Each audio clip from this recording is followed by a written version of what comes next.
This is the LM209T9 alarm body. You can see that there is a 9-pin interface. This 9-pin interface is used for docking with the 9-pin plug of the original motorcycle.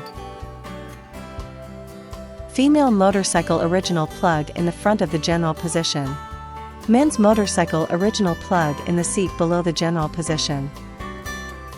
Find the original motorcycle plug and attach the alarm. Use remote control to test whether the function is normal after installation.